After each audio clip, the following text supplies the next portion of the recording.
देखो, संविधान ये किसी भी देश को चलाने के लिए इसमें नियम और कानून लिखे होते हैं। ठीक है, किसी भी देश को चलाने के लिए इसमें नियम और कानून लिखे होते हैं। जिस तरह से एक परिवार को चलाने के लिए एक गार्जियन की जरूरत पड़ता है, ठीक उसी तरह इतने बड़े देश है हमारा देश भारत, विश्व में क्षेत्रफल की दृष्टि से अगर देखा जाए तो कितने नंबर पर आता है?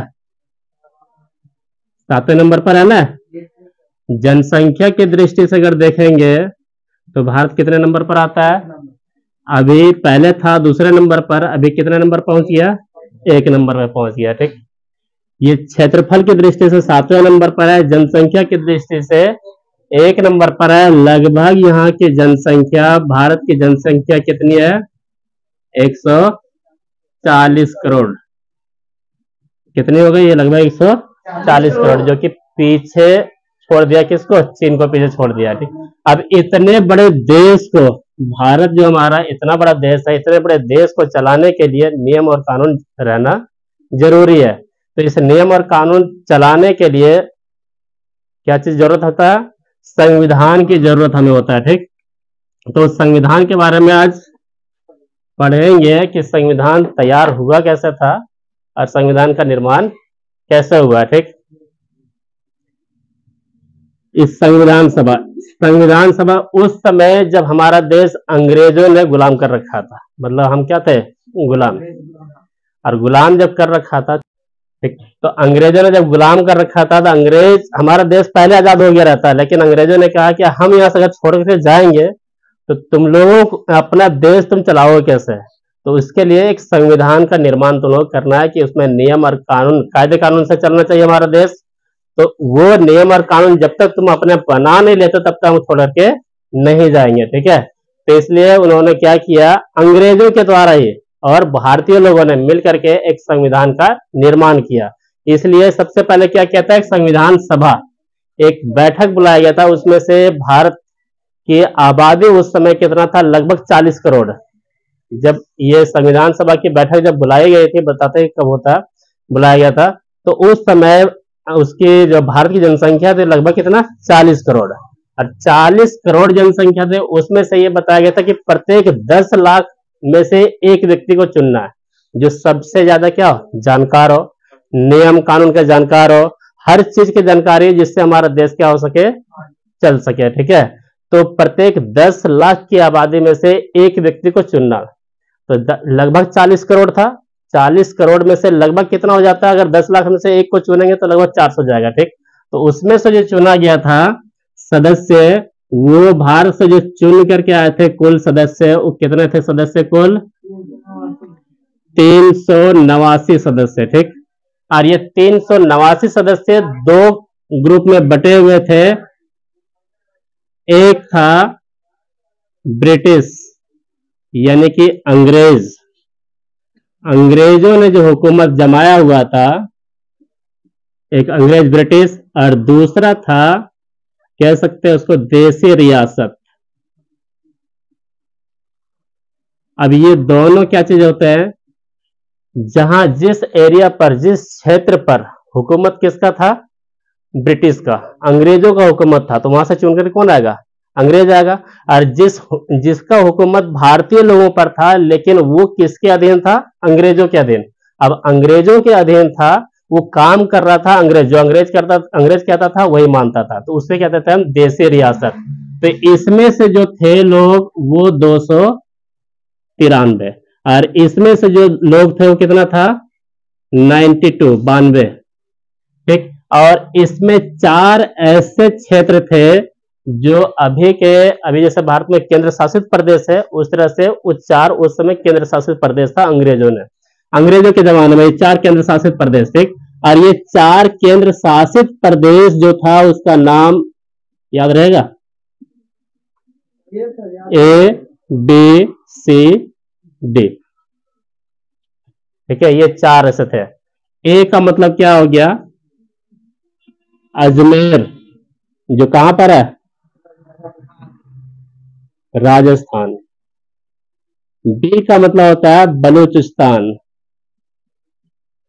बलूचिस्तान जो अभी के टाइम में ये पाकिस्तान का हिस्सा है ये, ठीक। सी का मतलब सी हो गया कुर्ग। कुर्ग ये अभी कहां पड़ता है? कर्नाटक में। और डी का मतलब दिल्ली। ये चार ऐसे क्षेत्र था उस समय का, अंग्रेजों के जमाने का, जो केंद्र शासित प्रदेश, सीधा कौन केंद्र शासित, मतलब केंद्र के द्वारा इसको हैंडल किया जा रहा था, इसको चलाया जा रहा था।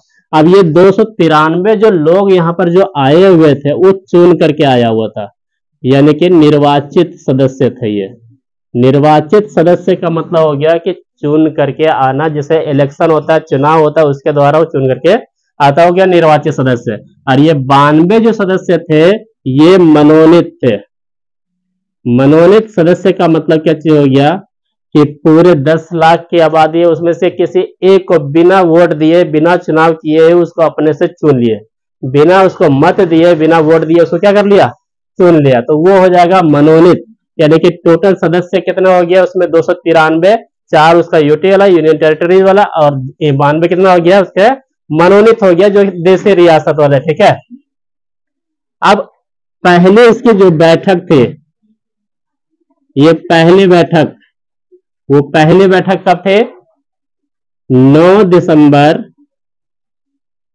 1946 को इसकी पहली बैठक हुई थी, ठीक। संविधान सभा के टोटल कुल पहली बैठक जब बुलाई गई थी कब? 9 दिसंबर 1946। और 9 दिसंबर 1946 की जब पहली बैठक बुलाई गई थी, तो इसमें जो सदस्य जो पहुंचे हुए थे, वो टोटल सदस्य कितने पहुंचे थे? 207। हाँ, टोटल कितना? 389, लेकिन पहुंचा कितना? 207। और 207 सदस्य पहुंचे, उसमें से उस समय भारत में 2 पार्टियां बहुत बड़ी बड़ी पार्टी थी, एक मुस्लिम लीग और दूसरे कांग्रेस। मुस्लिम लीग और कांग्रेस। तो इसमें 73 ऐसे सदस्य थे जो मुस्लिम लीग इसमें शामिल नहीं हुआ, और कौन से? देशी रियासत के लोग इसमें भी शामिल नहीं हुआ। शामिल नहीं होने का कारण क्या चीज है इसमें कि ये शामिल नहीं हुआ? कि हम किसके साथ में जाएंगे? अंग्रेजों के साथ जाए, या भारत में हम अपने स्वाधीन के अंदर रहे, हम अपना हुकूमत जमाए? ये दोनों कंफ्यूजन में था, इसलिए मुस्लिम लीग के 73 सदस्य और देशी रियासत वाले सदस्य ये इसमें शामिल नहीं हुआ। और इसमें जो शामिल हुआ था उसमें से 9 महिलाएं भी साथ में थी। 9 महिलाएं। इसमें टोटल जो महिलाएं थी 15 महिलाएं। टोटल 15 महिलाएं इसमें शामिल थी। पहली बैठक, और पहली बैठक में जब इसका एक जैसे क्लास का मॉनिटर होता है, ठीक उस तरह क्लास का एक मॉनिटर को चुना गया, और मॉनिटर को जब चुना गया था, यानी कि अध्यक्ष को, परमानेंट अध्यक्ष को नहीं चुना, सिर्फ कार्यवाहक अध्यक्ष को चुना गया था। कार्यवाहक अध्यक्ष का मतलब हो गया कि जब तक काम हो रहा है तब तक के लिए, मतलब टेम्पोररी के लिए कार्यवाहक अध्यक्ष को चुना गया था। अब ये कार्यवाहक अध्यक्ष उस समय थे डॉक्टर सच्चिदानंद सिन्हा। इसको बिना चुनाव कराए ही उसको क्या कर लिया गया था? चुन लिया गया था। बिना चुनाव कराए इसको चुन लिया। इसके इसलिए चुन लिया गया क्योंकि सबसे ज्यादा सीनियर यही थे, सबसे ज्यादा बुजुर्ग कह सकते हैं यही थे, इसलिए उनको कार्यवाहक अध्यक्ष चुन लिया गया। ये सीनियर है इसलिए हम इसको क्या कर लेंगे? चुन लिया। ये कार्यवाहक अध्यक्ष। इसके 2 दिनों के बाद 9 दिसंबर, उसके बाद 2 दिनों के बाद कितना आ गया? 11 दिसंबर 1946। 11 दिसंबर 1946 को दूसरी बैठक होती है। ये दूसरी बैठक। अब जो दूसरी बैठक हुई तो बोला कि कार्यवाहक अध्यक्ष से या टेम्पोररी अध्यक्ष से काम नहीं चलेगा, परमानेंट अध्यक्ष अब चुन लिया जाए। तो 11 दिसंबर 1946 को दूसरी बैठक हुई थी, इसमें अस्थाई अध्यक्ष को चुना गया। अस्थाई अध्यक्ष को चुन लिया। अब अस्थाई अध्यक्ष को चुना, उसमें डॉक्टर राजेंद्र प्रसाद, ये अस्थाई अध्यक्ष को इनको चुना गया कि अब से संविधान सभा का जो परमानेंट अध्यक्ष जो होंगे वो कौन होंगे, डॉक्टर राजेंद्र प्रसाद होगा। उसके 2 दिन के बाद, सब 2 दिन के बाद हो रहा है। 9 दिसंबर पहली बैठक हुई, दूसरी बैठक हुई 11 दिसंबर, 13 दिसंबर की बात है। देखो 13 दिसंबर 1946 के दिन, 13 दिसंबर 1946 के दिन, इस दिन क्या हुआ था कि उद्देश्य से प्रस्तावना लाया गया। अब ये उद्देश्य से प्रस्तावना लाए किसने थे, तो पंडित जवाहरलाल नेहरू ने। पंडित जवाहरलाल नेहरू ने ये उद्देश्य से प्रस्तावना लाए। ठीक है, उद्देश्य से प्रस्तावना लाए, लेकिन इसको पास कब किया गया, पास करने के लिए इसको समय लग गया। ठीक है, इसको जब पारित किया गया, यानी इस प्रस्तावना को क्या किया गया, पारित किया गया, यानी पास किया गया। तो पास करने के लिए इसको समय लग गया था, यानी लगभग इसको समय था 22 जनवरी 1947, देश हमारा आजाद होने से ठीक कुछ दिन पहले। तो 22 जनवरी 1947 को क्या गया, इस प्रस्तावना को पारित कर दिया गया। इस प्रस्तावना का मतलब हो गया कि प्रारूप, मतलब समझ ले कि उसमें पूरे संविधान में क्या कैसे नियम कानून लिखे जाना है, किस ढंग से उसको चलाना है, हर चीज उसको प्रस्तावना, और ये प्रस्तावना को पारित किया गया, यानी पास किया गया संविधान सभा से 22 जनवरी 1947 को। अच्छा, इसमें एक डॉक्टर भीमराव अंबेडकर, अब डॉक्टर भीमराव अंबेडकर थे, इसमें संविधान सभा का अध्यक्ष थे। लेकिन ये जब संविधान सभा का अध्यक्ष नहीं थे, मतलब ये क्या संविधान सभा के सदस्य थे, और ये इनको चुनाव जब लड़े थे, ये चुनाव लड़े कहाँ थे, बंबई से। अभी इसका नाम बदलकर क्या हो गया, मुंबई। ये बंबई से चुनाव लड़े, और इस बंबई के चुनाव में क्या हो गया, हार गए। ठीक, बंबई के चुनाव में ये हार गए। अब हार गए तो फिर ये संविधान सभा में इसको शामिल नहीं हो सकता, सदस्य ये बन नहीं सकते। तो इसलिए जब इसको क्या किया गया, एक बहुत पढ़ा लिखा व्यक्ति था जिसका नाम था BN राव। ये बहुत ज्यादा पढ़े लिखे व्यक्ति थे, यानी कि ये एक तरह से मतलब सलाहकार थे, संविधान का सलाहकार, संविधान सभा के सलाहकार, एडवाइजर। ये इतने ज्यादा पढ़े लिखे थे कि ये अंतरराष्ट्रीय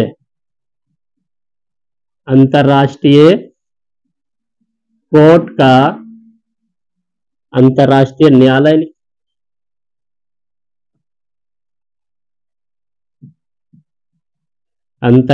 न्यायालय के सदस्य थे। अब अंतरराष्ट्रीय न्यायालय यानी कि इंटरनेशनल जो कोर्ट होते हैं, उस इंटरनेशनल कोर्ट में जो टोटल पूरे दुनिया से जो जज चुने जाते हैं वो मात्र 15 जज चुने जाते हैं, और उस 15 जज में से ये भी शामिल थे। तो ये इतने ज्यादा पढ़े लिखे थे, ये जानते थे डॉक्टर भीमराव अंबेडकर अगर संविधान सभा में संविधान के लिखने में भूमिका अगर नहीं निभा पाएंगे, उसकी बहुत ज्यादा जरूरी है, इसलिए अगर नहीं निभा पाएंगे तो फिर दिक्कत हो जाएगा। दिक्कत किसको होगा, निम्न जाति वर्ग के लिए लोगों के लिए दिक्कत हो जाएगा।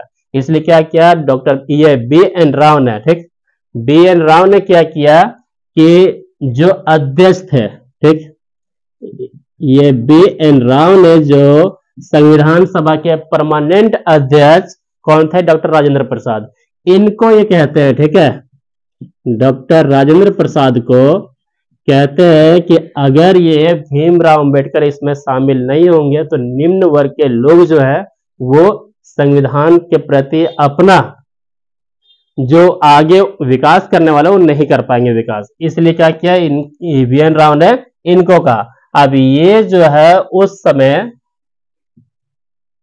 एक व्यक्ति थे BG खेर, ये BG खेर, और ये व्यक्ति जो थे उस समय बंबई के प्रधानमंत्री थे। बम्बई के प्रधानमंत्री। अब बम्बई के जो प्रधानमंत्री यानी कि उस समय, अभी तो देश का प्रधानमंत्री था, उस समय किसी लोकल एरिया में जब कोई हुकूमत जमा रहा हो प्रधानमंत्री के नाम से जाने जाते थे, ठीक। तो बम्बई के प्रधानमंत्री थे। अब ये बीजी खैर बम्बई के प्रधानमंत्री ये करते क्या कि ये BN राव ने इनको कहा, ये राजेंद्र प्रसाद ने बीजी खैर को कहा कि इनको बम्बई वाले सीट से इसको क्या करना है, इसको जिताना है, ठीक। लेकिन बम्बई वाले सीट से जिताने से पहले ये डॉक्टर भीमराव अंबेडकर बंगाल से चुनाव लड़े थे, ठीक। बंगाल से चुनाव लड़े, और बंगाल से जब चुनाव लड़े थे तो बंगाल से ये जीत करके आए थे इसमें। अब जब लेकिन भारत का विभाजन हो गया, और जब भारत का विभाजन हुआ था, भारत का विभाजन कब हुआ था, भारत का विभाजन 14 अगस्त 1947 को हुआ। भारत का विभाजन यानी कि भारत और पाकिस्तान में बट गया। तो पाकिस्तान का दो हिस्सा था, एक पूर्वी पाकिस्तान और एक पश्चिमी पाकिस्तान। पूर्वी पाकिस्तान अभी के नाम अभी बांग्लादेश है, ठीक। तो बांग्लादेश अभी, तो जो चुनाव जो जीते थे डॉक्टर भीमराव अंबेडकर, वो चुनाव क्या हो गया था, वो हिस्सा पड़ गया था बांग्लादेश का, यानी कि पूर्वी पाकिस्तान वाला। तो क्या हो गया, उसकी सदस्यता खत्म हो गई। तो इसीलिए फिर क्या किया कि BN राव ने राजेंद्र प्रसाद को बोले कि, और बीजी खैर, तब तक इसमें ये डॉक्टर भीमराव अंबेडकर बहुत ज्यादा महत्वपूर्ण भूमिका निभा चुके थे संविधान में, संविधान सभा में। अब ये क्या किए, बीजी खैर ने, एक व्यक्ति थे MR जयकर, इनका इस्तीफा ले लिया, इस्तीफा लिया। और जब इनका इस्तीफा लिया, इनको वहां उस सीट से इसको इस्तीफा ले लिया कि तुम इसको क्या करना है, खाली कर देना है। तो इस्तीफा ले लिया। अब इस सीट का हो गया, खाली हो गया बम्बई वाला सीट। तो इनको फिर डॉक्टर भीमराव अंबेडकर को फिर चुनाव लड़ाया गया, मतलब वहां से क्या हो गया, इसकी सदस्यता मिल गई। उसके बाद फिर क्या हो गया, इसमें इसको शामिल किया गया। और जब भारत का विभाजन हुआ था उस समय भारत संविधान सभा में जो सदस्य बच गए थे, संविधान सभा में सदस्य वो बच कितने गए थे, 299 सदस्य। ये 299 सदस्य बच गए, क्योंकि जो पाकिस्तान के जो सदस्य थे वो पाकिस्तान में चला गया। तो संविधान में फिर कैसे देंगे, इंडिया भारत वाला संविधान में कैसे शामिल होगा। बांग्लादेश के कुछ था वो बांग्लादेश में फिर रह गया, यानी कि पूर्वी पाकिस्तान में, फिर वो कैसे शामिल होगा। तो ये इसमें इसके जगह पर MR के जगह पर ये डॉक्टर भीमराव अंबेडकर की सदस्यता फिर इसको प्राप्त हुई थी। उसके बाद फिर क्या किया गया, इस संविधान का निर्माण हुआ था। और बात फिर आ गई कब, 26 नवंबर 1949। ये 26 नवंबर 1949 इस दिन हमारा भारत जो है, अच्छा इससे पहले एक कमेटी बनाई गई थी, ठीक है, प्रारूप कमेटी, ये समिति बोलते हैं, इसको ड्राफ्टिंग कमेटी भी कहते हैं, ड्राफ्टिंग कमेटी। ये प्रारूप कमेटी, इसमें जो सदस्य थे वो सदस्य की संख्या कितनी थी, 7। और इसके प्रारूप कमेटी के सदस्य, इसके अध्यक्ष, प्रारूप कमेटी, प्रारूप समिति के अध्यक्ष थे डॉक्टर भीमराव अंबेडकर को चुना गया था। इसमें अंबेडकर अस्थाई, अस्थाई अगर अध्यक्ष बोल रहे हैं तो कौन थे, डॉक्टर सच्चिदानंद सिन्हा। ये कार्यवाहक अध्यक्ष, यानी कि इसको कह सकते हैं अस्थाई अध्यक्ष। परमानेंट अध्यक्ष, परमानेंट यानी कि अस्थाई अध्यक्ष डॉक्टर राजेंद्र प्रसाद, किसका, संविधान सभा का। लेकिन प्रारूप कमेटी के अध्यक्ष पूछेंगे तब होगा डॉक्टर भीमराव अंबेडकर। तो डॉक्टर भीमराव अंबेडकर को इसमें टोटल सदस्य कितने थे, 7। और वो 7 सदस्य मेन भूमिका निभा रहे थे। प्रारूप का मतलब हो गया एक तरह से पूरे संविधान का ब्लूप्रिंट तैयार करना। ब्लूप्रिंट तैयार करने का मतलब हो गया कि संविधान को किस ढंग से, कौन से नियम कानून कहां पर सजाना है, किस ढंग को पहले क्या चीज लिखना है, किसको बाद में लिखना है, वो पूरा ब्लूप्रिंट तैयार करना होता है। उसमें से 7 सदस्य थे, और 7 सदस्यों में से अध्यक्ष जो चुना गया था डॉक्टर भीमराव अम्बेडकर को, ठीक। और ये डॉक्टर भीमराव अम्बेडकर ने पूरे संविधान को एक तरह से पूरा बहुत अच्छे तरीके से क्या किया, मैनेज किया था, ठीक। 26 नवंबर 1949, 26 नवंबर 1949 को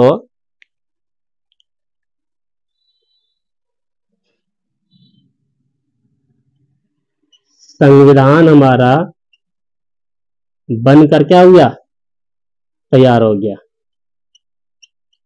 संविधान बनकर तैयार हुआ, मतलब इसका बनने में समय लग गया था 2 वर्ष 11 महीने 18 दिन का समय लगा।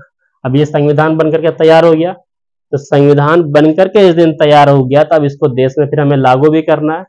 तो देश में इस नियम कानून को हमें देश में लागू करना है। तो इस देश में लागू करने के लिए जो समय चुना गया था, दिन चुना गया था, वो दिन था 26 जनवरी, मतलब अगले साल 1949 था, तो अगले साल क्या हो जाएगा 1950।